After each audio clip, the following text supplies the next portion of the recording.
Bismillahirrahmanirrahim. Assalamualaikum warahmatullahi wabarakatuh. Masih obrolan yang alumni dan alumni kemarin itu ya. Memang pada saat itu ketemu alumni dengan alumni itu jadi ajang obrol tentang ilmu ya, bagus sekali ya. Salah satunya membicarakan tentang kitab kuning. Wah, ini sebenarnya panjang kalau mau dibahas ya. Jadi kebanyakan orang itu sekarang lagi euforia, lagi gencar-gencarnya nih isu kembali ke hadis Quran, Quran hadis, Quran hadis. Padahal yang ngomong gitu kalau ditanya tentang Quran hadis belum tahu, belum tentu bisa memahaminya. Mereka juga ikut guru-guru mereka.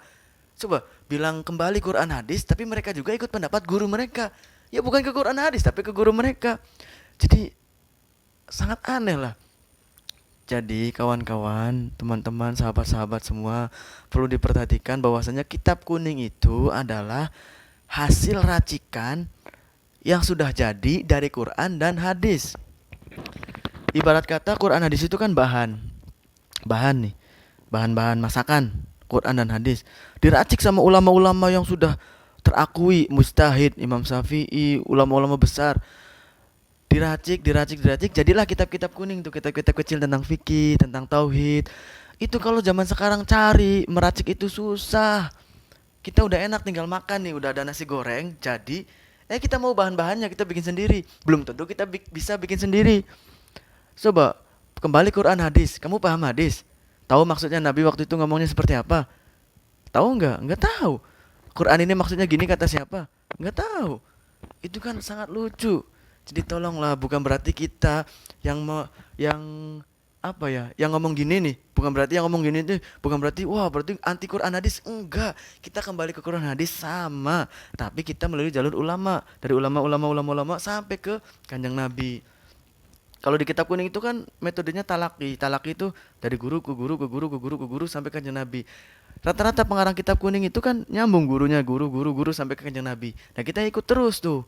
Memang ada beberapa yang pasti berubah karena sudah tidak relevan pada zaman sekarang, pasti berubah. Pribadi juga diajarkan memang ada beberapa yang di kitab kuning itu memang sudah tidak relevan dengan zaman sekarang, yaitu masih wajar-wajar. Tapi kalau kembali Quran hadis membuang kitab-kitab kuning, itu masya Allah, ada yang bilang malah sombong itu mah, seolah-olah paham dengan Quran, seolah-olah paham dengan hadis gitu. Kita yang ke kitab kuning juga itu hasil dari Quran dan hadis. Coba kamu bisa tahu sholat rokaat 17 dari siapa? 17 rokaat sholat duhur jadi 4 dari siapa? Quran gak menjelaskan. Kadang Quran itu berbicara umum, nanti dijelaskan sama hadis. Kadang di hadis nggak ada, dari pemahaman kiai, dari pemahaman ulama, mujtahid yang ada di kitab kuning yang sudah jadi mengatakan ini haram. Yaitu dari Quran hadis udah diolah, dari beberapa hadis disambung-sambungkan, dijam'u. Ternyata yang ini nasakh, yang ini mansukh, yang ini umum, yang ini khusus. Lama perjalanannya. Kita sudah enak tinggal kitab kuning nih, yang ini haram, yang ini halal, yang ini mubah, yang ini makruh. Kenapa nggak diterima gitu? Jadi kemarin kita alumni-alumni itu ngobrol resah masalah ini ya.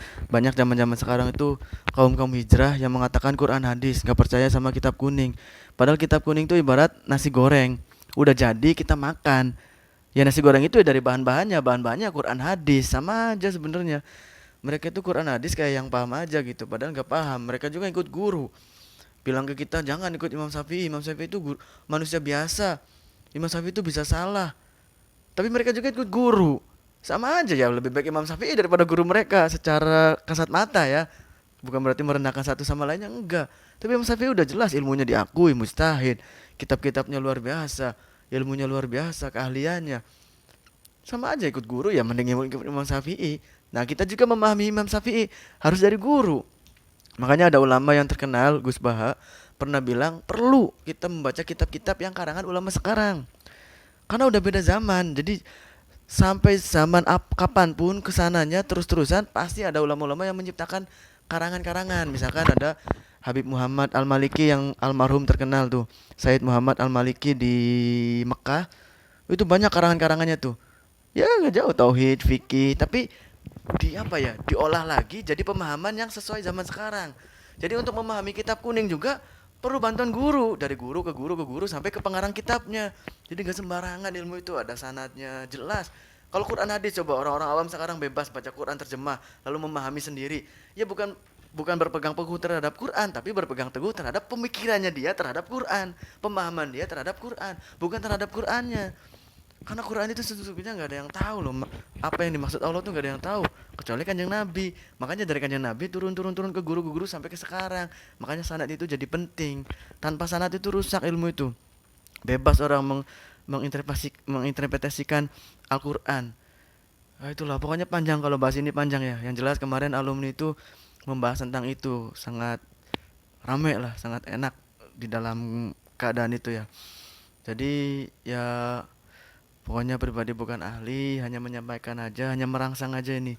Nanti yang ahli-ahli kan jadi komentar, yang paham-paham jadi komentar. Pribadi yang ingin belajar sebenarnya. Mohon maaf atas segala kesalahannya, kekurangannya. Wallahu a'lam bishawab.